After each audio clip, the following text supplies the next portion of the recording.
Welcome back to our channel అండి. అదేంటి videos post చేయను అనుకుంటూనే వీడియోస్ పోస్ట్ చేస్తుంది అని చెప్పేసి అనుకోద్దండి. యాక్చువల్గా ఇప్పుడు ప్రజెంట్ బయట సిచ్యువేషన్ అందరిది ఒకలానే ఉంది. ఎవరైతే ఎగ్జామ్స్కి ప్రిపేర్ అవుతున్నారో గ్రూప్స్కి కానీ యూపీఎస్సీకి కానీ ప్రిపేర్ అవుతున్న వాళ్ళందరిది లేదు యూపీఎస్సీ వాళ్ళు బాగానే చదువుకుంటున్నారు. కేవలం గ్రూప్స్ మీద కూర్చున్న వాళ్ళ పరిస్థితే గందరగోళంగా ఉంది. చదవాలా వద్దా, అసలు ఏంటి ఎగ్జామ్ జరుగుతుందా లేదా, అసలు సెప్టెంబర్ 27న తీర్పు ఏమొస్తుంది, వాళ్ళు ఏం చేస్తారు, మళ్ళీ కొత్త నోటిఫికేషన్ ఇచ్చే ఛాన్సెస్ ఉంటాయా, లేకపోతే అంటే రీలిస్ట్ ఏమన్నా ఇస్తారా, మళ్ళీ కొత్త లిస్ట్ ఇస్తారా, లేకపోతే నోటిఫికేషన్ క్యాన్సిల్ చేస్తారా, ఏం చేస్తారు అని చాలామంది ఏంటిదంటే ఆ తీర్పు కోసం నాలాగా వెయిట్ చేసే వాళ్ళు చాలామంది ఉన్నారు. సో వాట్ ఎవర్, నేను ఏమనుకున్నానంటే ఇలాంటి సిచ్యువేషన్లో ఉన్నప్పుడు నేను ఒక్కదాన్ని కూర్చొని మూడీగా ఉండి చదవాలా వద్దా, ఇలాంటి సిచ్యువేషన్ నుంచి బయటికి పడాలంటే నాకు యూట్యూబ్ మీరే నాకు మంచి ఏమంటారంటే మంచి ఫ్రెండ్స్ లాగా మంచి సపోర్ట్ లాగా అనిపించింది అనమాట. సో మీతో మాట్లాడితే ఒక రిలీఫ్గా ఉంటుంది. ఎందుకంటే మన ఛానల్లో ఉన్న రెగ్యులర్ వ్యూయర్స్ అండి, సబ్స్క్రైబర్స్, నా ఫ్రెండ్స్, నా సిస్టర్స్, నా బ్రదర్స్ చాలామంది కమెంట్ చేస్తూ ఉంటారు. సో ఈ మధ్య కాలంలో ఏంటిదంటే వీడియోస్ అనేది తక్కువ చేయడం వల్ల మన మధ్య ర్యాపో అనేటువంటి తగ్గిపోయింది. సో ఇప్పుడు నాకు కుదిరినప్పుడల్లా చిన్న చిన్న వీడియోస్ పెడతాను, మరీ పెద్ద పెద్ద వీడియోస్ పెట్టను. అట్లీస్ట్ ఈ వీడియోస్ ద్వారానైనా మనం కొంచెం కమ్యూనికేట్ అవ్వచ్చు. నాకు కూడా కొంచెం రిలీఫ్గా ఉంటుంది మీతో మాట్లాడడం వల్ల. అండ్ మీకు కూడా మనతో పాటు ఒకళ్ళు చదువుకుంటున్నారే అని చెప్పేసి కొంచెం మోటివేషన్ లాగా అనిపిస్తుంది. అండ్ మీకే మోటివేషన్ కాదు, నాకు కూడా మోటివేషన్ వస్తుంది. ఓకే, యూట్యూబ్లో మనం వీడియోస్ తీస్తున్నాము అని అంటే మనం కొంచెం చదవాలి అన్న భయం కూడా నాలో ఉంటుంది. అఫ్కోర్స్ వీడియోస్ తీసినా తీయకపోయినా భయం అనేది ఉంటుంది అనుకోండి, ఎగ్జామ్కి ఎవరికైనా ఉంటుంది అనుకోండి. కానీ నేనేంటంటే ఇంకా కొంచెం భయపడతాను అనమాట. కొంచెం చదవాల్సిన దానికంటే ఎక్కువ చదువుతాను, అది మీకు కూడా తెలుసు. సో ఈ వీడియోలో మాత్రం నేను మీ అందరికీ ఒకటే విషయం చెప్పాలనుకుంటున్నానండి. మనకు తీర్పు ఎట్లనన్నా రానియండి, చదివిన చదువు అనేటువంటిది వృధాగా పోదు. నేనైతే ఏం డిసైడ్ అయ్యాననేది ఈ వీడియోలో చెప్తానండి. నేను మరీ అసలు ఇప్పుడు నా సిచ్యువేషన్ ఎలా ఉందంటే నిజంగా ప్రాణాలతోటి చెలగాటం. నేను ప్రతి వీడియోలో అదే చెప్తున్నాను. నా సిచ్యువేషన్ కానీ అంటే నా హెల్త్ సిచ్యువేషన్ ముఖ్యంగా చాలా దారుణంగా ఉంది. నాకు ఇప్పుడు ఏమన్నా అయితే నా మీద డిపెండ్ అయి ఉన్న నా ఇద్దరు పిల్లలు చాలా సఫర్ అవుతారనమాట. సో అందుకనే లైఫ్ కావాలా నీకు, ఎగ్జామ్ కావాలా అంటే ఎవరైనా సరే లైఫ్ అనే చెప్తారు కదా. సో అట్లని చెప్పేసి నేను ఎగ్జామ్ని వదిలేస్తాను అని చెప్పట్లేను. ఇన్ కేస్ ఒకవేళ ఇదే సిచ్యువేషన్లో ఉండి ప్రిలిమ్స్ కనుక పాస్ కాలేదు అనుకోండి, నేను ఖచ్చితంగా నేను అసలు నెక్స్ట్ ఎగ్జామ్కి నెక్స్ట్ నోటిఫికేషన్ కూడా ప్రిపేర్ అయ్యేదాన్ని కాదు. కేవలం ప్రిలిమ్స్ పాస్ అయినా కాబట్టి మన సైడ్ నుంచి కొంచెం కష్టపడదాము, మిగతాది దేవునికి వదిలేద్దాము అని చెప్పేసి నేనైతే మెయిన్స్కి ప్రిపేర్ అవుతున్నాను. అట్లని చెప్పేసి నేనైతే మొత్తం ఫుల్ టైం అయితే నేను ఎడ్యుకేషన్ మీద పెట్టలేనండి, స్టడీస్ మీద. నేను చేసిన ఈ మిస్టేక్ నాకు లైఫ్ టైం అనేటువంటిది నాకు చాలా పెద్ద మిస్టేక్ చేశాను నేను లైఫ్లో. పిల్లలు చిన్నగా ఉన్నప్పుడు చాలామంది తల్లులు చదువుతూ ఉంటారండి, అస్సలు అట్లా చదవద్దు. నేనే బెస్ట్ ఎగ్జాంపుల్ అండి. నా చిన్న పాప, నేను 2020లో హైదరాబాద్లో మేము ఫ్లాట్ తీసుకున్నాము. నా చిన్న పాపకు అప్పుడు 3 months ఏమో ఉండే. సో నేను ఆ టైంలో నేను రిస్క్ చేసి యూపీఎస్సీకి ప్రిపేర్ అయ్యి ఆ నెక్స్ట్ ఇయర్ అటెంప్ట్ ఇచ్చాను. అప్పటికి మా పెద్ద పాప చిన్న పాప, 2 years బేబీ, ఇటు 2 years బేబీ, ఇటు 3 months బేబీ తోటి నేను పడ్డ స్ట్రగుల్ అనేటువంటిది అసలు నాకు తెలిసి మిగతా ఏ తల్లులు పడుండరేమో, మేబీ ఉండొచ్చేమో. కానీ ఇద్దరు చిన్న పిల్లలతోటి సపోర్ట్ లేకుండా కోవిడ్ టైంలో నేను అసలు ఒక పని మనిషి లేకుండా ఇంట్లో ఒక 1.5 year వరకు నేను ఎంత కష్టపడ్డానో నాకు మాత్రమే తెలుసు. నేను పడ్డ ఆ కష్టం, నేను పడ్డ ఆ బాధ అనేటువంటిది నాకు లైఫ్ టైం చూపిస్తుంది. ఇప్పటికీ నేను చాలా హెల్త్ ఇష్యూస్ ఫేస్ చేస్తున్నానండి. బ్యాక్ పెయిన్ అయితే సివియర్ బ్యాక్ పెయిన్.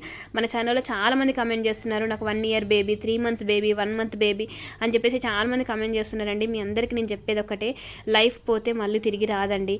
అండ్ ఒక తల్లి చేసే పని ఇంకా ఎవ్వరూ చేయరు.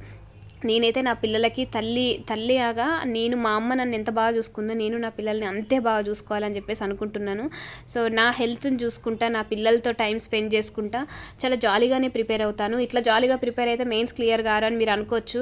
అంటే నేను పడేంత కష్టాన్ని పడతానండి, అంతకుమించి ఎక్కువ అయితే స్ట్రెయిన్ అవ్వలేను. చూస్తున్నారు కదా నా యొక్క ఈ బాధ కేవలం ఒక మదర్కి మాత్రమే అర్థమవుతుంది. మన ఛానల్లో చాలామంది హౌస్ వైఫ్స్ పిల్లల్ని వేసుకొని చదువుతున్న వాళ్ళు ఉన్నారు. వాళ్ళందరికీ నన్ను చూస్తే వాళ్ళని వాళ్ళు మిర్రర్లో చూసుకున్నారు అనిపిస్తుంది. ఎస్ అండి, అందరి హౌస్ వైఫ్స్ యొక్క ప్రాబ్లమ్స్ ఇంతే. పిల్లలు వచ్చాక ఒక తల్లికి బాడీ మొత్తం ఎలా అంటే ఫుల్ ఆఫ్ పెయిన్స్ ఉంటాయి, ఆపరేషన్ల మీద ఆపరేషన్లు. ఈ మధ్యలో ఎవరికి నార్మల్ డెలివరీ అవుతున్నదండి, చాలామందికి సిజేరియన్ ఆపరేషన్ అవుతుంది కదా. సో ఈ ఆపరేషన్స్ మళ్ళీ ఈ అన్నిటి వల్ల చాలా స్ట్రెస్ ఫీల్ అవుతాం అనమాట.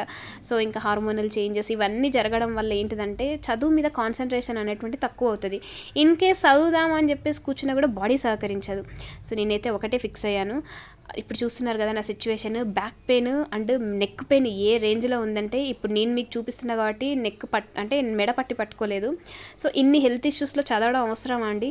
అందుకని నేను ఏమనుకున్నానంటే మొత్తానికి చదువు బంద్ చేస్తాను అంటే నేను ఎగ్జామ్ రాయాలి కదా, మరీ వైట్ పేపర్లు ఇస్తే బాగోదు. ప్రిలిమ్స్ అంటే ఏదో మల్టిపుల్ చాయిస్ పెడతాను, చదివినా చదవకపోయినా. కానీ మెయిన్స్ అట్లా కాదు కదా, వైట్ పేపర్లు ఇస్తే ఊరుకోరు కదా, వాళ్ళు ఊరుకున్నా కానీ మనం ఊరుకోం, నా మైండ్ ఒప్పుకోదు.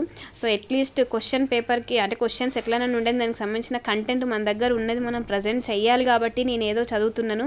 సిలబస్ అవ్వదు నాకు తెలుసు, అంటే నాకు తెలుసు సిలబస్ అవ్వదు. అండ్ అట్లని ఇక్కడ ఇంకో విషయం చెప్తున్నానండి, బయట ఏదో చాలామంది తెగ చదివేస్తున్నారు అని చెప్పేసి ఒక అపోహలు ఉంటున్నాం మనము. సో ఇప్పుడు నన్ను చూసారు కదా, ఇప్పుడు మీతోటి ఆస్పిరెంట్ని నేను, మన ఛానల్లో ఉన్న ఎంతమంది ఆస్పిరెంట్స్ కింద కమెంట్ సెక్షన్లో షేర్ చేస్తున్నారు వాళ్ళు. సో చాలా వాటికి ఏంటంటే తగ్గిపోయారు. ఒకనొక స్టేజ్లో ఏంటిదంటే గ్రూప్ 2 ప్రిపేర్ అవుతున్న వాళ్ళు ఉన్నారు చూడండి, గ్రూప్ 2 ప్రిపేర్ అవుతున్న వాళ్ళు కూడా గ్రూప్ 1కి రాశారు, అప్లై చేశారు, పాస్ అయ్యారు, ప్రిలిమ్స్ కూడా పాస్ అయ్యారు చాలామంది. సో వాళ్ళు ఏం చేశారంటే సరే మెయిన్స్ రాద్దామని చెప్పేసి సిచ్యువేషన్ ఉన్నారు. అంటే నాకు బయట ఇన్ఫర్మేషన్ తెలిసింది ఏంటిదంటే ఇది మీరు రాంగ్గా అనుకున్నా నేను ఏం చేయలేను, కాకపోతే సిచ్యువేషన్ ఇదే, మన ఛానల్లో ఉన్న వాళ్ళకి అర్థమైపోతుంది. సో ఏంటంటే ఫస్ట్ చదువుదామని చెప్పేసి కూర్చున్నారండి. తర్వాత ఈ కోర్టు కేసులు ఇవన్నీ జరిగిన తర్వాత సీరియస్ గ్రూప్ 2 ఆస్పిరెంట్స్ ఏం చేశారంటే, ఇప్పుడు ఒకవేళ తీరా మనం గ్రూప్ 1 మెయిన్స్కి చదివి ఇల్లే కనుక ఎగ్జామ్ క్యాన్సిల్ చేస్తే ఇటు గ్రూప్ 1 పోతుంది, గ్రూప్ 2 పోతుంది అని చెప్పేసి చాలామంది గ్రూప్ 2కి ప్రిపేర్ అవుతూ గ్రూప్ 1 ప్రిలిమ్స్ పాస్ అయ్యి మెయిన్స్కి ప్రిపేర్ అవుతున్న వాళ్ళందరూ ఎస్కేప్ అయిపోయారు. ఇది వాస్తవమో కాదో మీ పక్కన ఉన్న గ్రూప్ 2 ఆస్పిరెంట్ అని అడగండి, ఇది వాస్తవం. So maximum half of the competition మనకు గ్రూప్ 2 వాళ్ళే. సో వాళ్ళు డేర్ చేయరు ఫస్ట్ మెయిన్స్ రాద్దామని, కానీ గ్రూప్ 2 పోస్ట్ పోన్ చేసిన తర్వాత చాలామంది దీని మీద కూర్చున్నారు, చదువుదామని సేమ్ కంటెంటే కదా రాద్దామని చెప్పేసి కూర్చున్నారు. కానీ ఇప్పుడు ఈ కోర్టులు ఈ కేసులు ఇవన్నీ చూసిన తర్వాత వాళ్ళు పక్కకి వెళ్ళిపోయారండి.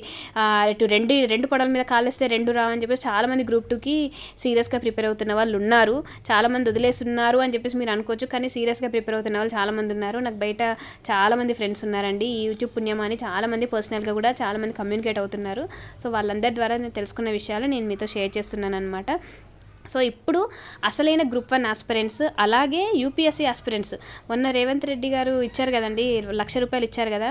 సో అందులో మన తెలంగాణ వాళ్ళు ఎంతమంది ఉన్నారు చూడండి.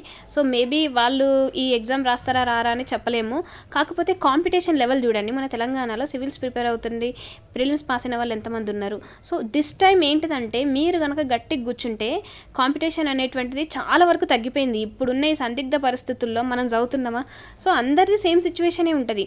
ఎక్కడో ఒక్కరిద్దరు తప్ప ఈ మ్యాక్సిమం 1000లో ఒక 10 మంది బాగా చదువుతూ ఉండుంటారు, మిగతా 990 మంది పరిస్థితి సేమ్ ఇదే సిచ్యువేషన్.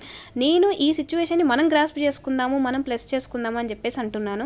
అట్లని హెల్త్ని పనంగా పెట్టి చదవకండి. లైఫ్లో ఎగ్జామ్ అనేటువంటిది ఒక చిన్న పార్ట్ అండి.